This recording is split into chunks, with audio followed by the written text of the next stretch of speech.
Ассалаумалейкум көпшілік. Бүгінгі жұмыс FET жөнінде.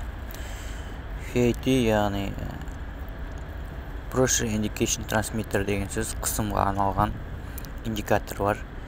Оның орналасатын жеріне қазір біздер келіп тұрып, орнын тазалап, каскетте тұратын арнайы.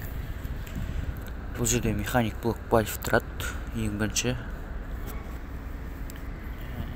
сіздерге көрсететін боламын механик блок вальвті орналасады. Содан кейін бұл механик блок вальвтің үстінде FET орналастырамыз. Бұл неге керек? Бұл яғни құрылғыны ауыстыратын кезде керек болады. Жалпы осы блок вальвті жабады да құрылғыны ауыстырады, және екі жағындағы екі кішкентай механик блок вальв ол сливке арналған.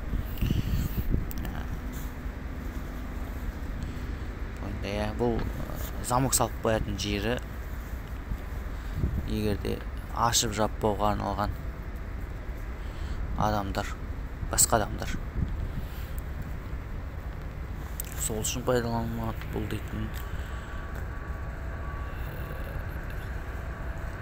FET құрылғысы сигнал тасымалдайды арнайы бұнда және. Бұл жерде негізгі басты құрылғының сигнал беріп тұратын жері осы жері. Қазір сіздерге ашып көрсетейін.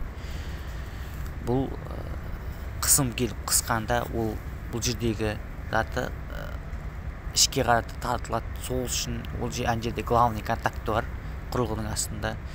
Сол жерге барып сигнал береді. Бұл сигнал арғата тапсырылады. Сигнал жалпы миллиампермен өлшенеді, білесіздер ғой, сол бұл құрылғының ерекшелігі.